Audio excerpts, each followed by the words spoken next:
Soil क्या है इसके बारे में पढ़ा था, और इसके टाइप्स, सोयल प्रोफाइल, ठीक है। और उसके बाद सोयल के जो कंपोनेंट्स हैं उनके बारे में हमने पढ़ा था। Soil is a thin layer on the surface of the earth comprising of mineral particles, decayed organic material,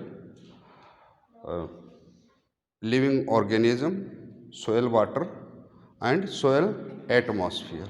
यानी वो ऊपरी परत जो अपक्ष है, यानी जो सेलों के टूटने फूटने से जो चूर्ण बनता है वो, उसके बाद उसमें ह्यूमस मिल जाता है और वाटर रहता है, और उसमें एयर भी रहती है, जो पौधों के वर्धन के लिए, आपके फसलों के लिए जो आवश्यक जो एनवायरनमेंट है वो बनाती है। इसके बनने में लाखों वर्ष लगते हैं।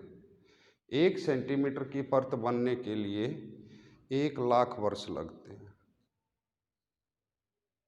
ठीक है। तो इसके हमने टाइप्स किए थे, तो कुछ टाइप्स बचे हैं। एलुवियल सोयल हमने पढ़ लिया था, ब्लैक सोयल, उसके बाद रेड सोयल, उसके बाद लेटराइट सोयल, और उसके बाद एरिड सोयल। और नेक्स्ट जो 2-3 टाइप और बचते हैं आपका, अब है आपकी नेक्स्ट है आपकी फॉरेस्ट एंड माउंटेन सोयल।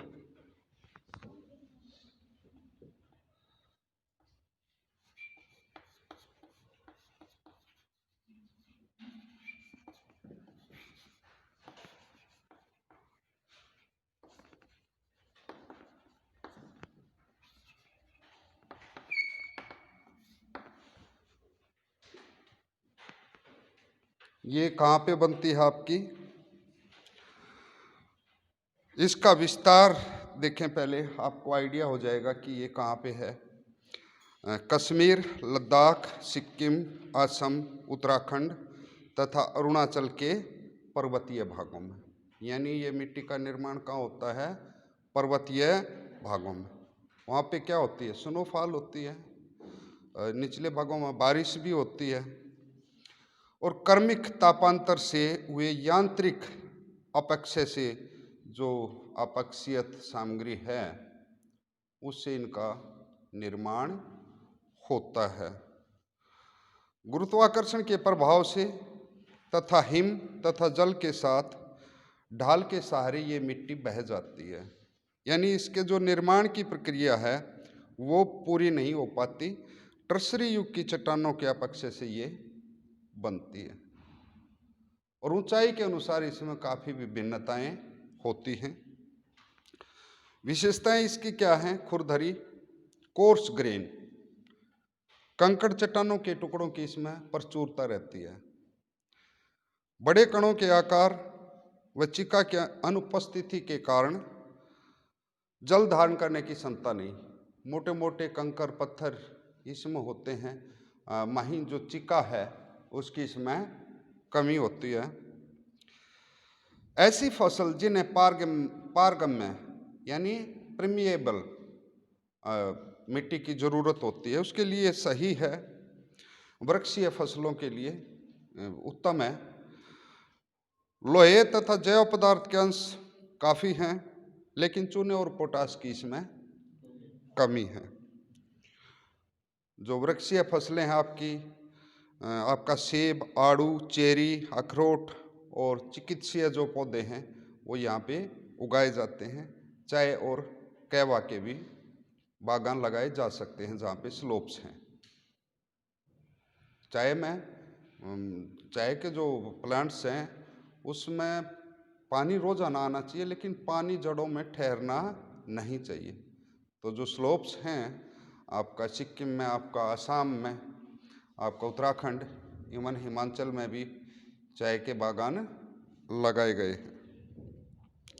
ऊंचाई के अनुसार जलवायु के कारण अनेक प्रकार की इसमें विभिन्नताएं आती हैं। तापांतर में जो क्रमिक बदलाव होता है उससे ये बनती है मैकेनिकल वेदरिंग।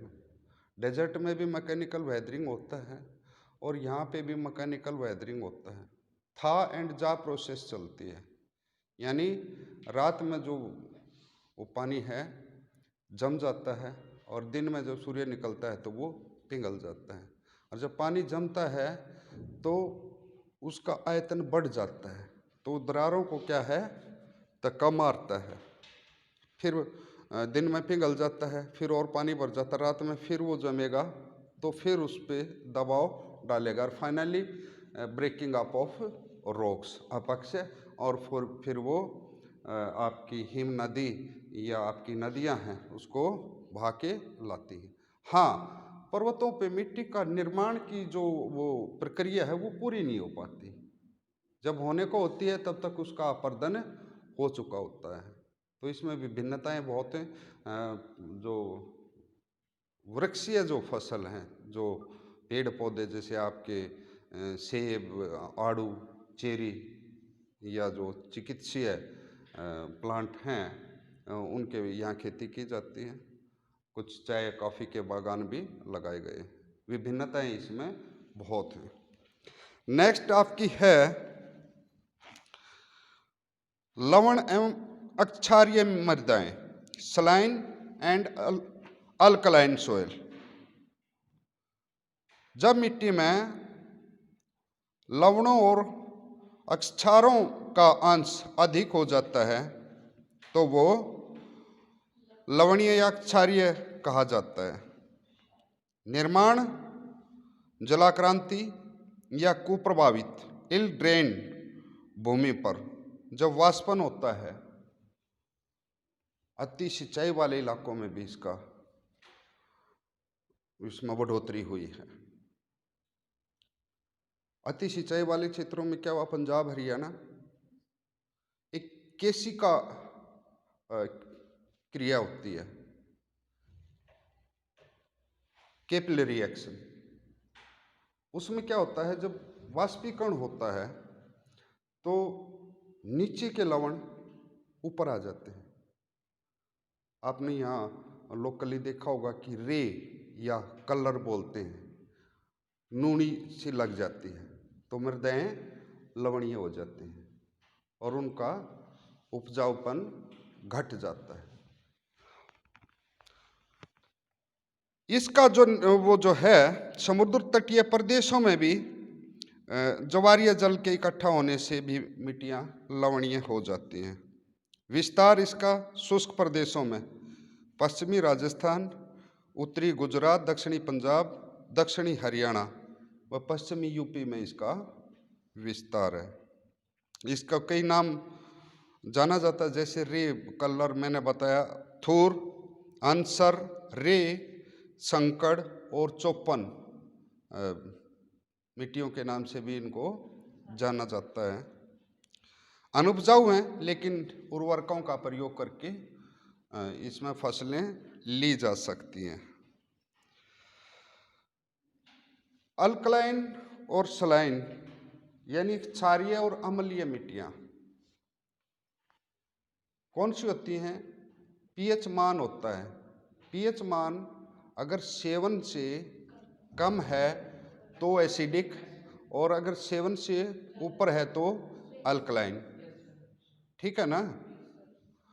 सुबह कई बार आपने बताया होगा, प्राचीन समय से अनुभव चलता आ रहा है कि सुबह सुबह उठते ही एक गिलास पानी पी लो, उससे आपका पेट ठीक रहेगा। ठीक है, कैसे ठीक रहेगा? पेट में कई बार एसिड बन जाते हैं और सुबह जो मुंह में है आपका वो बेस होता है, यानी अल्कलाइन होता है, अक्षार होते हैं।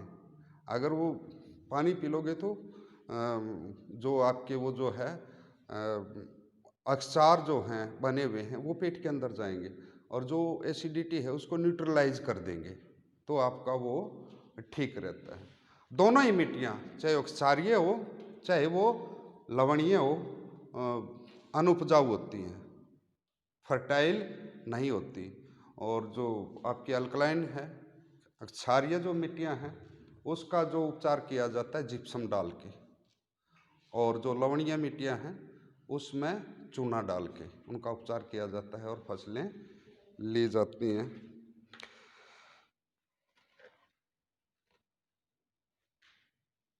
नेक्स्ट आपका है जो पीट में एवं दलदली मृदाएं, पिट्टी एंड मर्सी सोयल।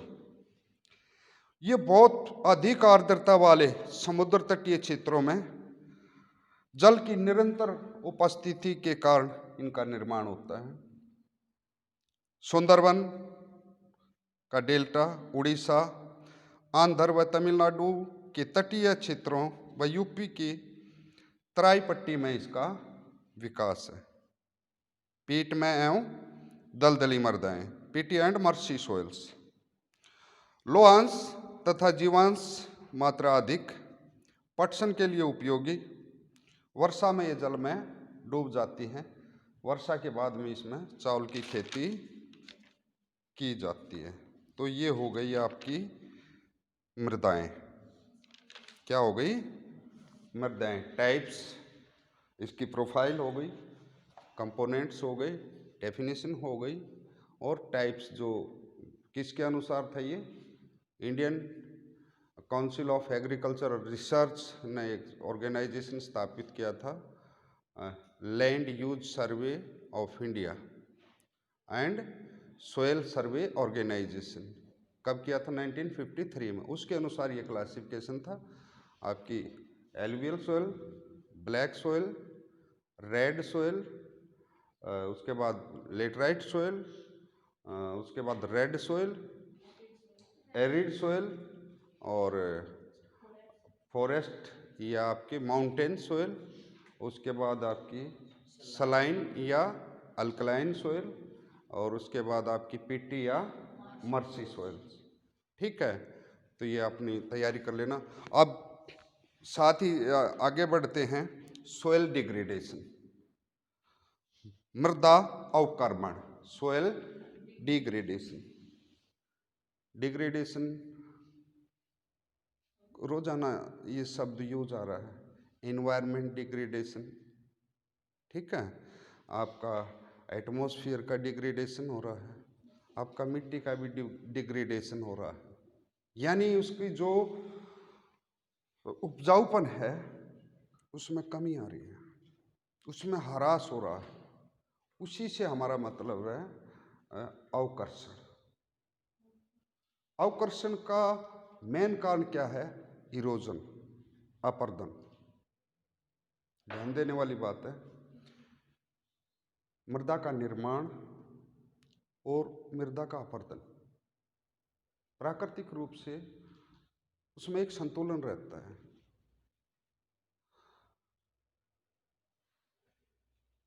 जो सूक्ष्म तत्व हैं वो, उनका अपर्दन जो होता है उतने ही वो अपक्षय से उसमें जुड़ते रहते हैं। ये संतुलन है तो ठीक है, यानी जितनी मृदा अपर्दित हो रही है उतनी मृदा बन रही। लेकिन मनुष्य के हस्तक्षेप और कुछ प्राकृतिक कारणों से अपर्दन की जो है वो मात्रा बढ़ जाती है, तो अवकर्षण होता है। और भारत में ये समस्या विकराल है। और कृषि के लिए यानी एग्रीकल्चर के लिए ये जो इरोजन की जो समस्या है, अपर्दन की समस्या है, एक निर्दयी शत्रु का काम कर रही है। तो इसके बारे में अध्ययन करना, क्यों हो रहा है और इसको कैसे कंजर्व किया जा सकता है, कैसे इसको कम किया जा सकता है, क्या मेजर्स अपनाए जा सकते हैं, तो उसके बारे में देखते हैं।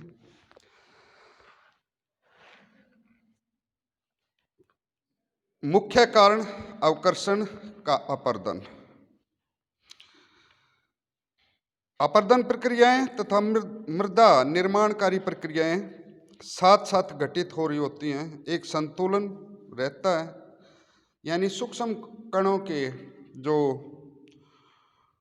हटने की दर है वही दर वो जो कणों के जुड़ने की भी होती है, लेकिन प्राकृतिक व मानवीय कारकों से संतुलन बिगड़ जाता है, जिससे अपरदन की दर बढ़ जाती है।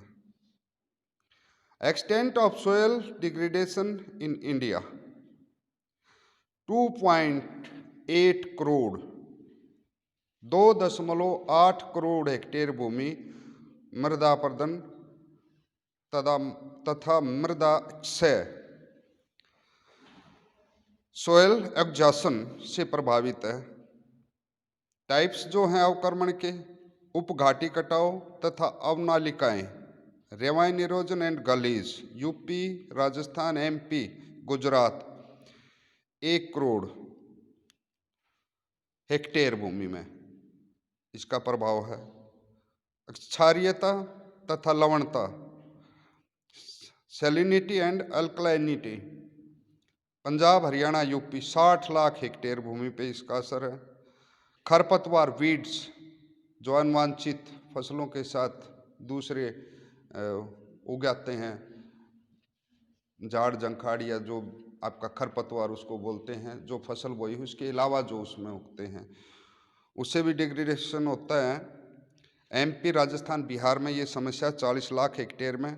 वाटर लॉगिंग 10 लाख, जला क्रांति पंजाब, हरियाणा, ये जो ग्रीन रिवॉल्यूशन जो 60 और 70 के दशक में आई थी, कैनाल सिस्टम डेवलप किया, हाई यील्डिंग बीज, पानी की सुविधाएं बढ़ाई गई, तो जो कमांड एरिया हैं उसके खासकर पंजाब, हरियाणा, वेस्टर्न यूपी, जहाँ जो लाभार्थी हैं ग्रीन रिवॉल्यूशन के, जहाँ पे ये सुविधाएं बढ़ी, अति सिंचाई से ये समस्याएं वाटर लॉगिंग की आई है। वही उसमें अभी जो बात किया था कैपिलरी एक्शन, कैपिलरी एक्शन से लवण वो जो है ऊपर आ रहे हैं। ठीक है, तो वाटर लॉगिंग की भी ये आपका पंजाब, हरियाणा 8 लाख और 10,000 हेक्टेयर में ये समस्या है। उप पर्वतीय कटाव, सब माउंटेन कटिंग, ये हिमाचल, पंजाब, हरियाणा जो फुट हिल है 8,10,000 हेक्टेयर भूमि पे है। वाटर लॉगिंग वो 10 लाख हेक्टेयर पे थी। ठीक है, वो मैंने पहले ये जो है ना 8 लाख बोला था, वो 10 लाख पे थी। ठीक है, अपने नोट्स में इसको ठीक से कर लेना।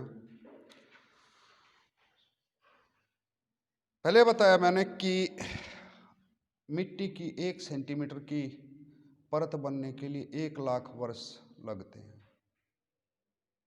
और भारत में क्या समस्या है, एक अनुमान के अनुसार 1/8 सेंटीमीटर या 2% भाग बहकर नष्ट हो रहा है हर वर्ष।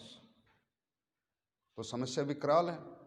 2% मिट्टी कटाव में जा रही है, अपरदित होके बह रही है। इसको बोलते हैं क्रीपिंग डेथ, मिट्टी के अपक्षरण को रेंगती हुई मृत्यु पूछा जाता है। ये क्रीपिंग डेथ कॉम्पिटिटिव एग्जाम में ये आया था। एक बार मैंने पीस सेटिंग स्कूल का लेक्चरर के लिए एग्जाम दिया था, तो उसमें आया था क्रीपिंग डेथ क्या होती है, रेंगती हुई मृत्यु। तो ये सोयल से संबंधित है। टाइप्स ऑफ सोयल इरोजन, इसमें कई तरह के इरोजन होते हैं।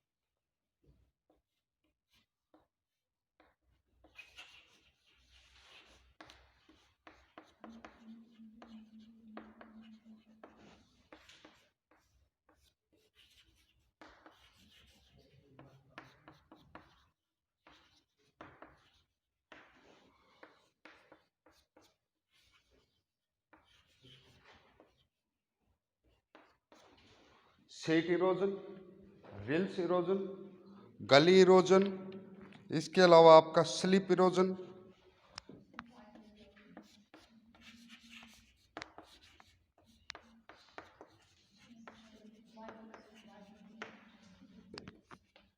नेक्स्ट। चलो बात करते हैं, फिर लिख लेंगे, टाइम हो जाएगा। शीट इरोजन क्या होता है? शीट इरोजन में क्या है? जल या पवन द्वारा मिट्टी की परत का सफाया परत अपरदन कहलाता है। यानी उसमें चैनल्स नहीं बन पाए हैं, जो सतही जल है वो अपरदन कर रहा है, उसको क्या बोलते हैं? Sheet erosion. यानी उसमें रिल्स या गलीज या नाले वगैरह नहीं बन पाए हैं, जो पूरी की पूरी चादर का या परत का जो बारिश होती है, जो अपरदन होता है, तो उसको क्या बोलते हैं? Sheet erosion. ठीक है। नेक्स्ट आपका शुद्र सरिता अपरदन या रिल इरोजन। ये परत अपरदन के बाद की अवस्था है।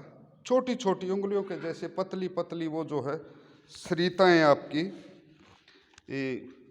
बन जाती हैं, पतली पतली।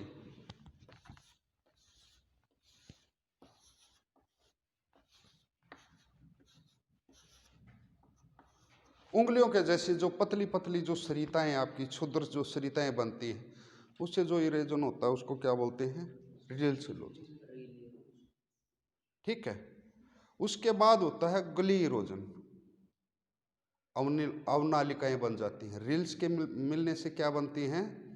अवनालिकाएं यानी गलीज, और वो फिर इरोजन होता है, उसको बोलते हैं अवनालिका अपरदन। अवनालिकाएं मिलके नाला बनता है, और फिर नाले मिलके नदी बनती है। ठीक है। गली इरोजन में नालियां बना देती हैं कई रिल्स मिलके, और उत्खात भूमि स्थलाकृति बेडलैंड टोपोग्राफी, पहले भी बताया था मैंने, छोटे छोटे टुकड़ों में खंडित हो जाती है भूमि। एक तो भूमि कम हो जाती है, उसमें खड्ड बन जाते हैं, बीहड़ बन जाते हैं, और भूमि की जो उपजाऊपन शक्ति, जो फर्टिलिटी है, जो उसका न्यूट्रिशन लेवल है, वो भी कम हो जाता है। क्यों? अपरदन के साथ जो पोषक तत्व हैं वो बह के चले जाते हैं। एक भूमि टूटी फूटी हो जाती, कटी फटी हो जाती है, यानी जो अपनी कृषि भूमि है उसमें कमी भी आती है। चंबल बेतवा के जो बीहड़ हैं, राजस्थान, अपना मध्य प्रदेश और उत्तर प्रदेश, धौलपुर, ये झांसी बबीना की साइड में आप जाएंगे तो आपने वो चंबल के बीहड़ सुने होंगे। बिल्कुल, उसमें बहुत सारी अवनालिकाएं, पहले भी जब उसमें हमने फिजियोग्राफी किया था, बोला था कि डाकुओं की शरण सतली, तो भूमि उसके लिए खेती बाड़ी के लिए कम भी हो रही है वहाँ पे, और उसकी फर्टिलिटी भी कम हो रही है। सर्पण अपरदन स्लिप इरोजन, जब बारिश होती है और ढाल तीव्र है तो जल से लबालब मिट्टी वो जो है उसका क्या हो जाता है? फिसल कर नीचे आ जाती है, यानी उसका लैंड स्लाइड हो जाता है। ये भी एक अपरदन का, इसमें गुरुत्वाकर्षण का भी प्रभाव रहता है। ठीक है। जब जल भर जाता है स्लोप वाली मिट्टियों में, हो जाती है भारी, गुरुत्वाकर्षण के कारण नीचे स्लिप कर जाती है, जिसको लैंड स्लाइड बोलते हैं, तो उससे भी अपरदन होता है। नेक्स्ट आपका नदी तट अपरदन स्ट्रीम बैंक इरोजन।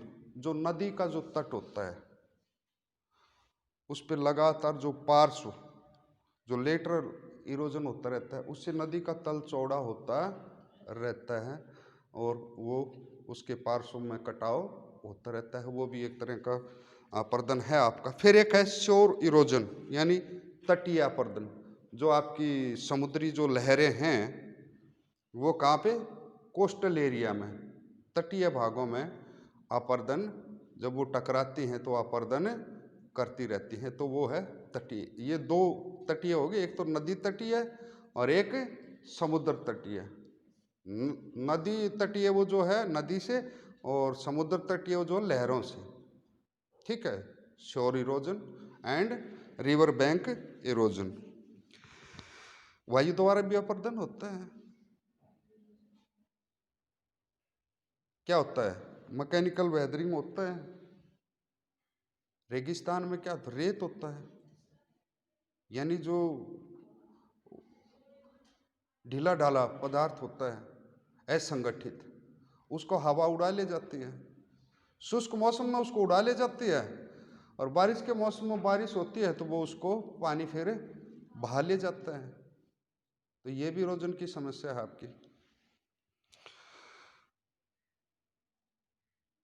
अब है डिसएडवांटेज ऑफ सोइल इरोजन। क्या है डिसएडवांटेज? क्या है? सीधी सी जो नॉर्मल आपकी बात है, खेतीबाड़ी पे प्रभाव पड़ रहा है, मिट्टी की उर्वरा शक्ति कम हो रही है, आपका प्रोडक्शन कम होएगा, इससे बाढ़ की भी समस्या आती है।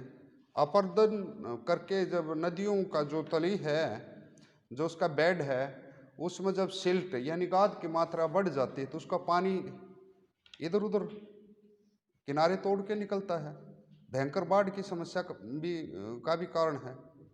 अर्थव्यवस्था पे तो इसका प्रभाव पड़ेगा ही, जब आपके प्रोडक्शन पे प्रभाव पड़ेगा, ठीक है।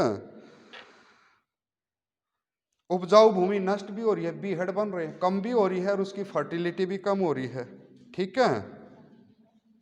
जल स्तर नीचा होने से सिंचाई में भी बाधा आती है। चौवा नीचे जा रहा है। 2 मिनट और लेंगे क्योंकि अभी हमारा टाइम ज़्यादा नहीं है, तो इस करके इसके कारण क्या है? सोयल इरोजन, मैंने बोला ना, एक प्राकृतिक प्रोसेस चलती रहे, सूक्ष्म कण जुड़ते भी रहे, हटते भी रहे। अगर रेशियो अनुपात बराबर रहे तो कोई समस्या नहीं है, लेकिन समस्या तब है जब अपर्दन जो है एक्सीड कर गया। एक्सीड क्यों किया? जरूर मानव ने कुछ न कुछ हस्तक्षेप किया है, या कुछ प्राकृतिक चीज़ें भी बदलाव में आई हैं। तो कारण क्या है? वनों की अंधाधुंध कटाई। वनों को काट डाला, डिटेल में नहीं बताऊंगा मैं। काट दिया किसके लिए? अपनी इमारती लकड़ी के लिए, स्लीपर के लिए, अपने लकड़ी के लिए, किसके लिए, जिसके लिए भी, ठीक है। क्या करते हैं वृक्ष? मिट्टी को पकड़ के रखते हैं, और उनके पत्ते जो गिरते हैं उससे आपका जो ह्यूमस है उसकी मात्रा बढ़ती है, यानी फर्टिलिटी भी बढ़ती है। तो वनों की कटाई का इस पे पशुचारण, घास के मैदान में चरते रहते हैं, अपने खुरों से उसको ढीला कर देते हैं, फिर बाद में उसका अपर्दन हो जाता है, तो उसको भी कंट्रोल। अब ये जो कारण हैं कटाव के, इन्हीं को ठीक करके इसके बचाव किया जा सकता है, ठीक है ना। ये याद करेंगे तो साथ में बचाव आपका साथ साथ तैयार हो जाएगा। जस्ट इसको उलट करना है।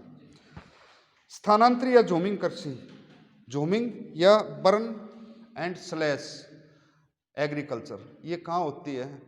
ये आदिवासी जो इलाके हैं, फॉरेस्ट एरिया में, आपके ईस्टर्न सेक्टर में, या आपकी जहाँ भी आदिवासी, या साउथ में जहाँ भी हैं आपकी ट्राइब्स जहाँ रहती हैं, वो कौन सी खेती अपनाती हैं? एक भूमि के टुकड़े पे आग लगा देती हैं, ठीक है।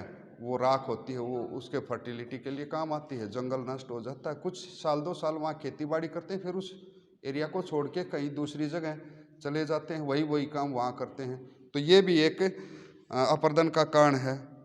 अवैज्ञानिक ढंग, साइंटिफिक तरीके से खेती बाड़ी न करना, ये भी एक कारण है।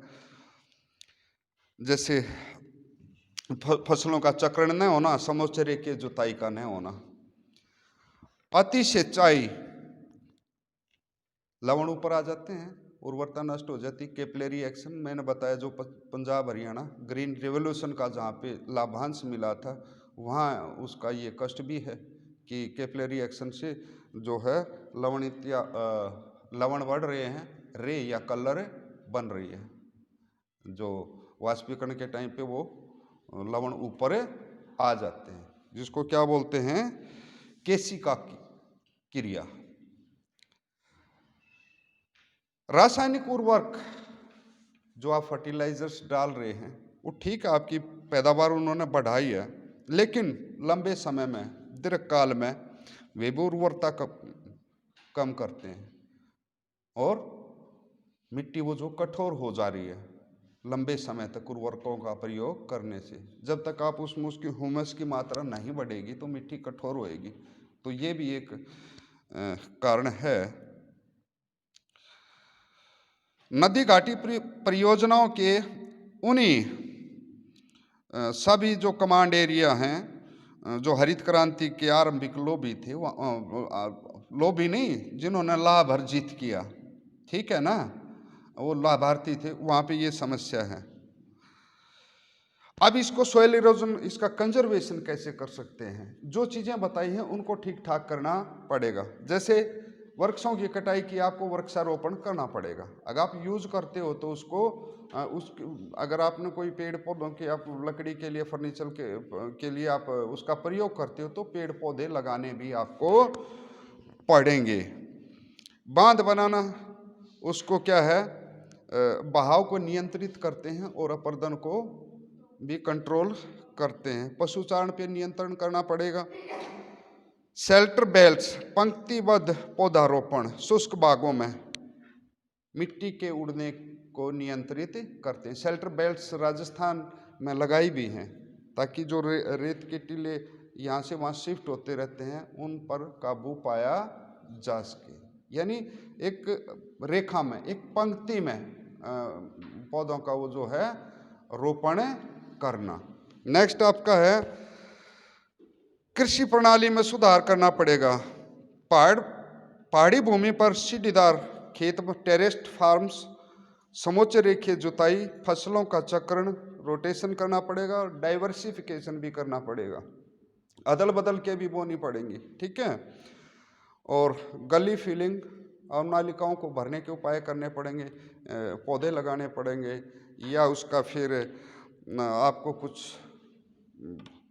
भरने के लिए कुछ दूसरे तरीके अपनाने पड़ेंगे, जिसमें नेट वगैरह, पत्थरों की बंधाई वगैरह करके उनके किनारों पे इरोजन को रोका जा सकता है। खेतों की मेड़बंदी करना, भूमि को हवा की दिशा के समकोण पर जोतना, फसल कटाई के समय कुछ डंठल छोड़ना ताकि मिट्टी नंगी ना रह जाए, वो मतलब आसानी से उपलब्ध ना हो पाया प्रदन के लिए। कुछ डंठल रहेंगे तो उसमें ठूठ रहेंगे तो कुछ उसको जकड़ के रखेंगे।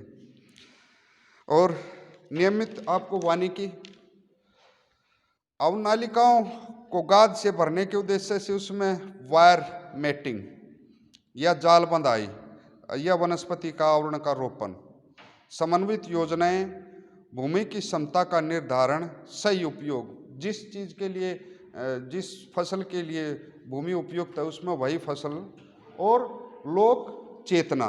और क्या है लोक चेतना? दो तीन चीज़ें मैं आपको बताऊंगा। जो जैसे आपने समोच्च रेखीय जुताई क्या होती है?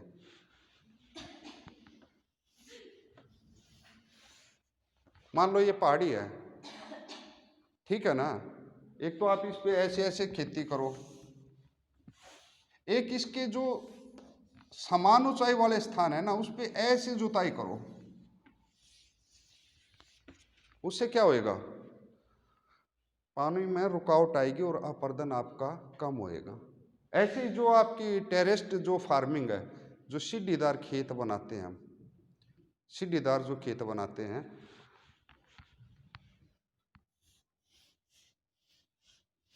पानी यहां से आएगा, यहां गिरेगा, फिर रुकावट आएगी, फिर गिरेगा। एक अब सीधा ही सीधा आपने खेती की है ऐसे पहाड़ी पे सीधे, तो अपरदन की जो है स्पीड वो जो है बढ़ जाएगी। एक जुताई बोला मैंने समकोण पे, जिधर से हवा आ रही है उसके समकोण पे, राइट एंगल पे आप मतलब हल को अपने को या ट्रैक्टर को उसके समकोण पे चलाइए। जैसे हवा इधर से आ रही है,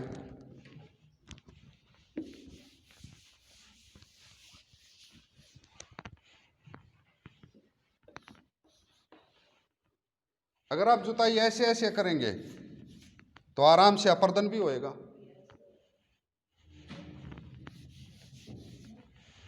आपने करना क्या है, जुताई ऐसे करनी है, ड्रिलिंग ऐसे करनी है जुताई के समय, तो उसमें थोड़ी सी अपर्दन में रुकावटें आएगी। और साइंटिफिक तरीके खेती के लिए यही है, समुच्चय रेखीय जुताई है आपकी, टेरेस्ड फार्मिंग है, समकोण पे जोतना है, बांध बनाना है, जो इस काम को करते हैं सबसे बड़ी बात तो वही है, वही रोक सकते हैं। उनमें लोक चेतना यानी उनमें जागरूकता लानी पड़ेगी इन तरीकों के प्रति, ठीक है। पूरे समाज को इसकी तरफ ध्यान देना होगा, तभी इसको इस विकराल समस्या से छुटकारा पाया जा सकता है।